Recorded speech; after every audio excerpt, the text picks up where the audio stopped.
If you think you're undisciplined, you're wrong. Your brain is actually trying to protect you. Every time you open your phone instead of working, every time you avoid your goals, every time you choose comfort over progress, it's not weakness. It's a survival instinct your mind learned years ago. And today, I'm going to break that cycle for you. Part 1. The Inner Battle. There's a quiet rebellion happening inside your mind. One voice wants ease, comfort, the quick spark of satisfaction. The other wants structure, peace, the long game. Every day, they wrestle, and dopamine usually wins.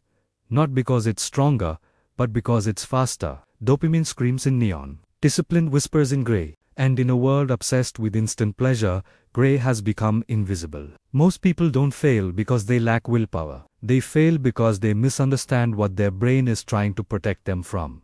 Dopamine isn't evil, it's ancient. It evolved to keep you alive, to chase food, warmth, connection. But somewhere along the way, that survival signal got hijacked. Now it fires for notifications, sugar, gossip, distraction. Your brain still celebrates pixels as if they were prey. So discipline feels like deprivation, when in reality, it's liberation. The craving for dopamine isn't about pleasure, it's about safety. When life feels uncertain, your brain grabs anything that brings a moment of relief. That's why scrolling feels soothing for a minute, then empty. The calm you want isn't in the hit. It's in the silence after you stop reaching. If this feels familiar, stay with me. Every habit you struggle with once served a purpose. Discipline doesn't begin by fighting urges. It begins by understanding them. What we resist, we repeat. What we understand, we release. Part 2. Why transformation feels impossible. Think about the last time you promised yourself you'd change. You woke up motivated, planned everything, felt excited. That excitement was dopamine too. The thrill of possibility, but real transformation is quieter. It's not built on motivation, it's built on meaning. Your brain doesn't crave discipline because discipline feels empty. It craves emotional logic, a reason that feels true. Tell your brain, do this because we should, and it resists. Tell it, do this because we're tired of feeling powerless, and everything shifts. Discipline becomes care, not control. Most people think discipline is force. It's not, it's emotional safety. You can't focus if part of you believes rest is unsafe. You can't stay consistent if you fear failure means rejection.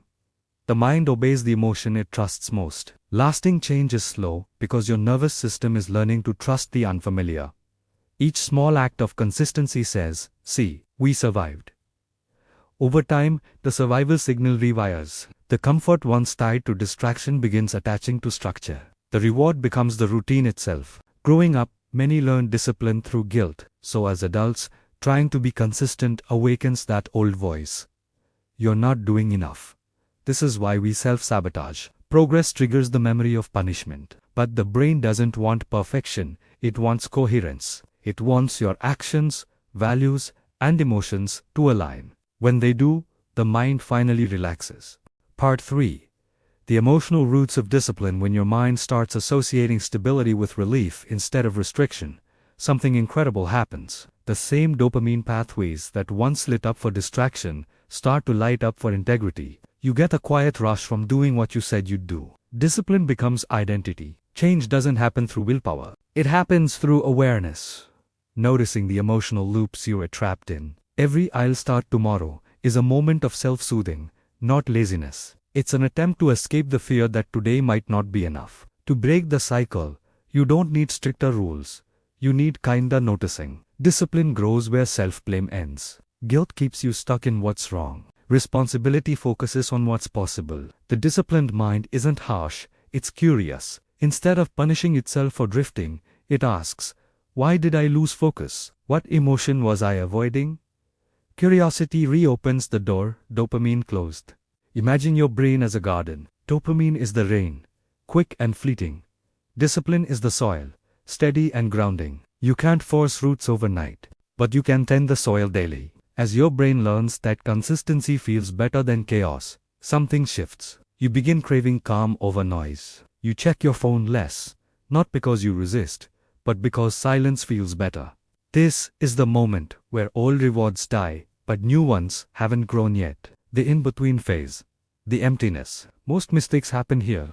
People think discomfort means failure, but it's actually recalibration. Your brain is learning a new kind of safety. Part 4. The identity shift. True discipline begins when your brain realizes peace is safe. Not exciting, not dramatic, just safe. Most addictions, distractions, and compulsions are really attempts to feel safe for a moment. Dopamine says, you're in control again. Discipline whispers, you were never out of control. Listening to that whisper is the lost skill. Your brain doesn't crave laziness, it craves clarity. When you feel unclear, you reach for the fastest relief. Scrolling, snacking, fantasizing. But clarity created by impulse dissolves quickly. The mind wants permanence, not peaks. Discipline restores freedom because without structure, freedom becomes chaos. Your brain resists consistency because change feels like death. Every habit you abandon carries a version of you with it. That loss is emotional, it's grief. You're not just giving up behavior.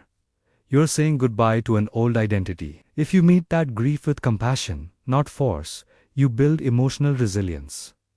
Your brain learns safety through surviving discomfort. Every time you stay steady through an urge, you teach your nervous system. Stillness does not destroy me. The old pathway is quiet. A new satisfaction appears. Endurance. Endurance isn't glamorous, but it builds self-respect. Dopamine gives applause. Discipline gives dignity. And dignity feels better. Deeply better. Part 5. When discipline becomes peace, the more you practice discipline, the more you notice the stillness behind it. At first, the silence feels scary because it exposes everything you used noise to avoid. But beneath the fear is warmth, presence, clarity. People confuse peace with boredom because they mistake intensity for meaning. Dopamine made life loud. Discipline makes life spacious. In that spaciousness, subtler joys appear. The morning air, the light on your desk, the quiet pride of finishing what you began. Pleasure stops being an escape, it becomes a celebration. But beneath all behavior is the story you tell yourself. If the story is, I'm lazy, nothing changes. The brain obeys identity, not intention. Shift the story. I'm learning to honor what matters to me. Your brain doesn't rebel against gentleness. You relapse not because you're weak, but because the old self still feels safer. Failure isn't a flaw, it's information. Return, not perfection, is what rewires the brain. Discipline isn't a cage, it's a compass. Not the opposite of pleasure, but the structure pleasure needs to exist. Eventually, something beautiful happens. Discipline stops being effort. It becomes home. You no longer need dopamine to feel alive. You feel alive because you're present. The world hasn't changed, your nervous system has. In the end, you realized you weren't chasing dopamine or discipline. You were chasing peace, a life you no longer need to escape. And now, at last, you found it.